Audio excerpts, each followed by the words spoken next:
Because other than that, like you could have, as I was saying, like you could buy 30,000 followers, 20,000 followers, whatever. But what use are they? Like, if they're not translating onto your email list, or if they're not translating into dollars at the end of the day in your business. A Kangaroo Fern production.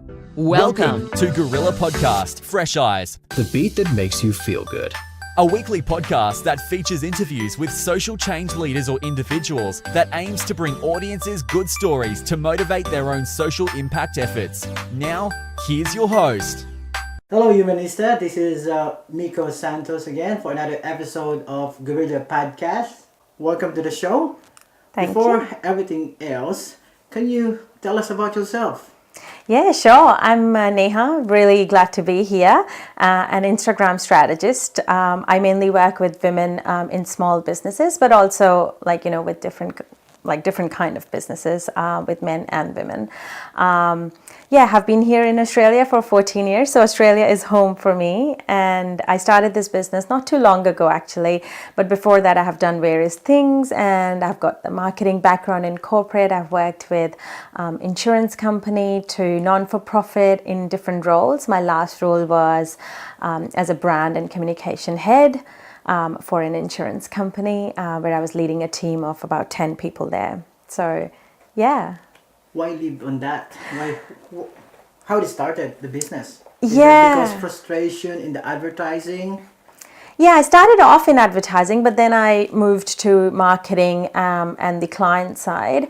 I guess it was the time, long story short, there was a time a few years ago where I wanted to go to Italy for an arts residency program, and I went into my boss's office and I said, he would be so excited to know about this program that I have been accepted into, but it would be like a few weeks trip for me to go to Italy in Amalfi Coast and spend time there, and I really, really wanted to do it, considering there was only few artists that were selected in that, and I have an artistic side on the side, so I'm always pursuing creative things in that capacity.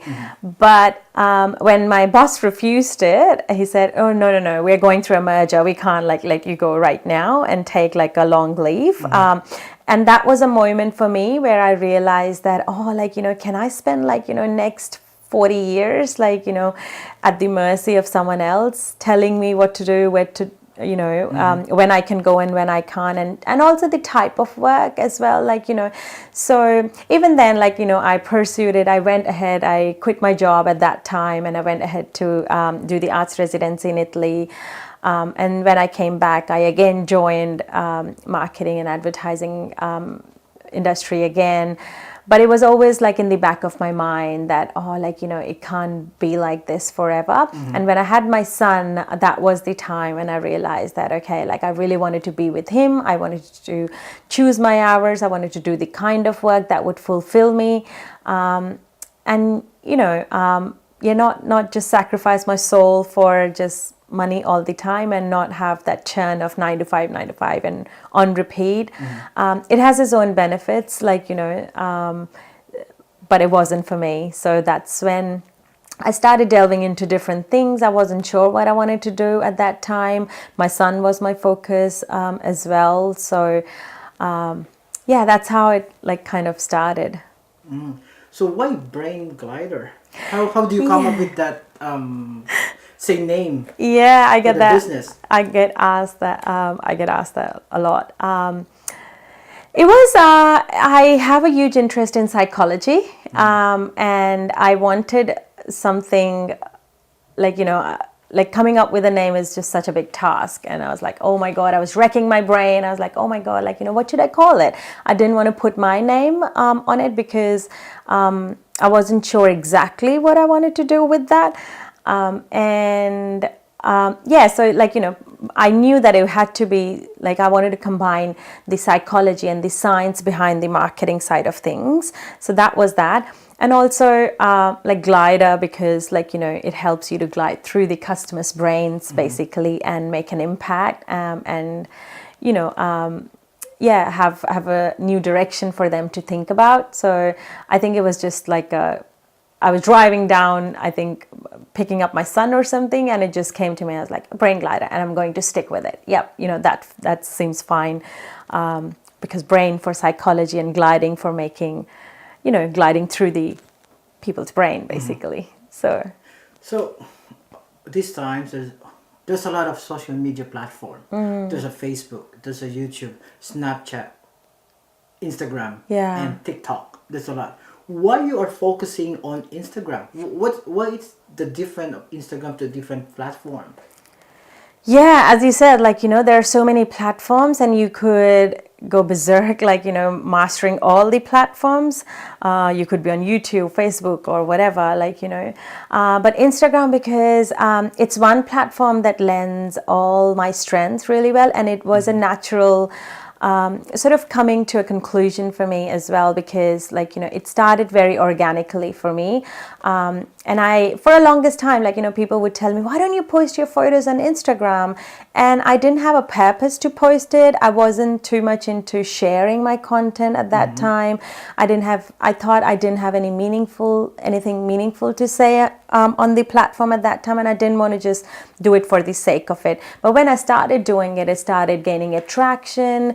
Not only I gained some followers, but I built a very small but a very tight-knit community. I started to use it for business then. People started asking me about photography and Instagram and how I was using that for business. I started teaching them my strategies, a lot of health coaches and personal trainers and those kind of people, and with the photography side of it as well.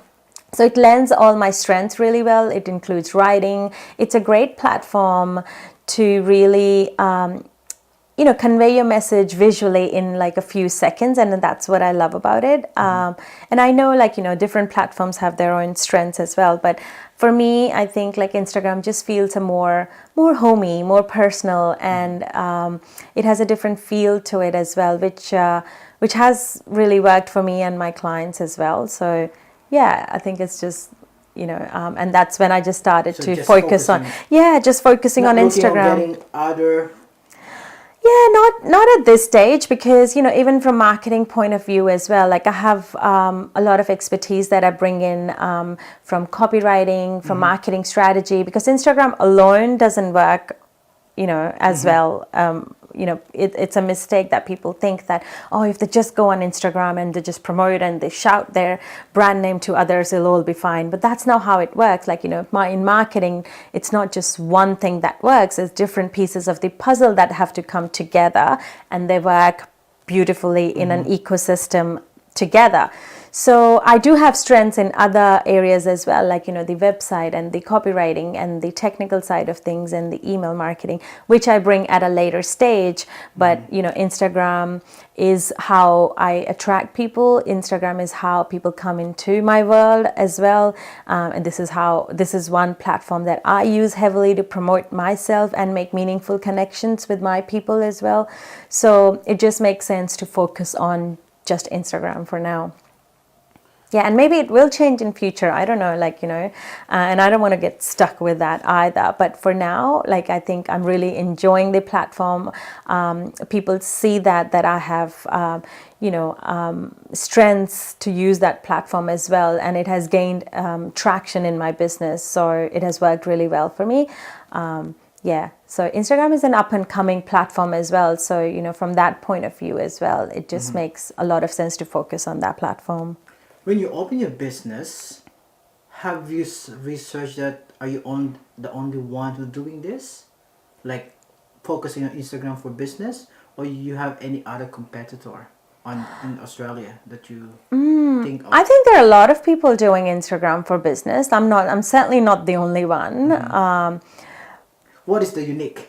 Yeah, but I think the way I like to approach it, I find everyone brings their own unique flavor, and so do I. I really focus on expressing your personality, because at the end of the day, we're all personal brands, all the solopreneurs, and in this day and age, everyone is a personal brand. And I really delve deep down into really expressing your authentic personality, because that's the mismatch I find often.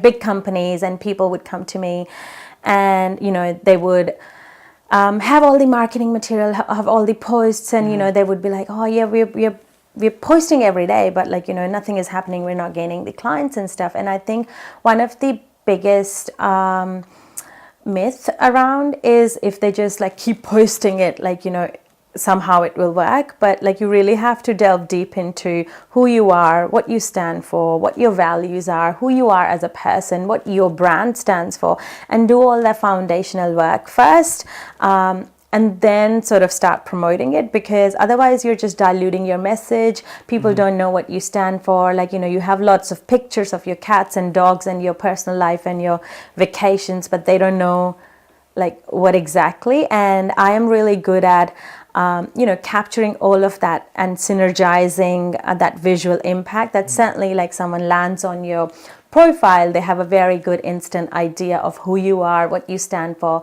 And it's a very strategic move as well, like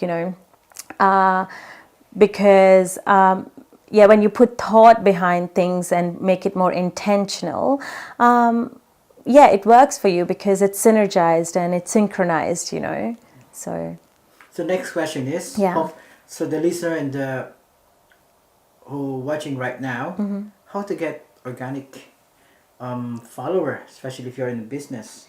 Yeah, look, organic followers, Instagram has just recently changed. They have just they change probably every week, every day. And their algorithm has tanked a little bit the organic reach. But it's about, I really focus on, if they have tanked their algorithm and I take it as, okay, I'm going to produce the content that Instagram wants me to produce that would help people to stay on the platform. So to get organic reach, you really have to just produce the content that your people want, the kind of posts and the kind of messaging that your people want to see. And it's about the more focus you can get on the message, the more impact you will have. And also, people focus a lot on getting more followers. I don't really think about at the moment, whoever is following you, if they translate into money in your business, then you can focus on getting more followers. But you haven't got those pieces right. You haven't got a strategy to convert your followers into client. You haven't got a system to really connect with them and build a relationship with them and really get to know, and it depends on what stage of business you are as well.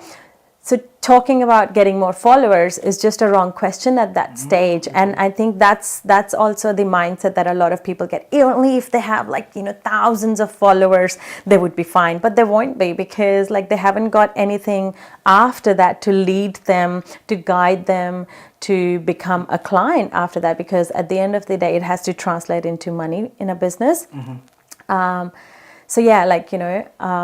story short, I think sometimes that's a wrong question to ask. What I would like to concentrate more in, how are you building more relationship? How are you building more solid relationships and getting to know your followers? You're offering, have you even got the right followers in the first place? Because I was talking to a lady the other day and she said, someone else, XYZ, has got 30,000 followers when she was a fashion influencer, but now she's teaching social media. I was like, that's fine. But those 30,000 people were following her for a very different reason. They were not following her for social media advice. They could be mums and they could be, people just simply interested in fashion. And just having 30,000 people on your Instagram is only a ego vanity metrics. It only just makes you feel great, you've got 30,000 people following you.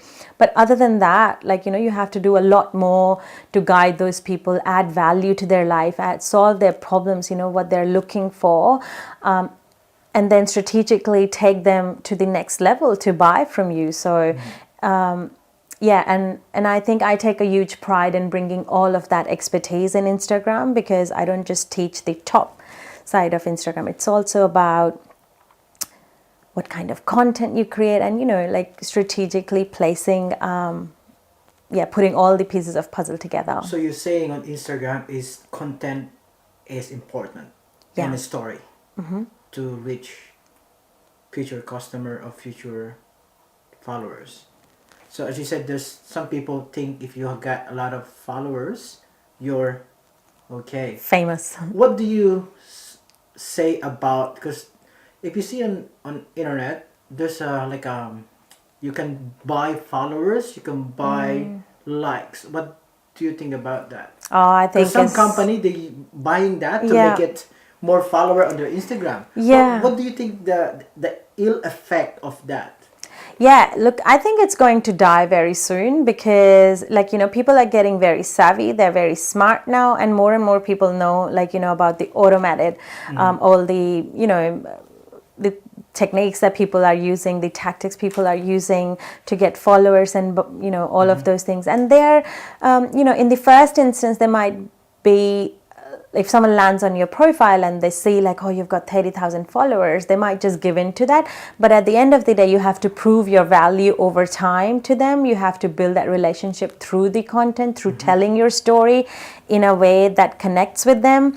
And I know that, I broke those paths down with my clients so very well that it takes, as we were saying before, you really have to tell that story on Instagram with visual and as well as captions, and also build relationships through DMs and, taking it offline if need be or whatever.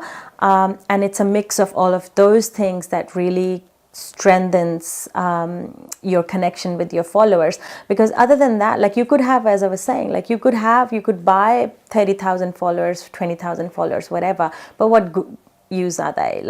If they're not translating onto your email list, or if they're not translating into dollars at the end of the day in your business. Thanks so much for watching.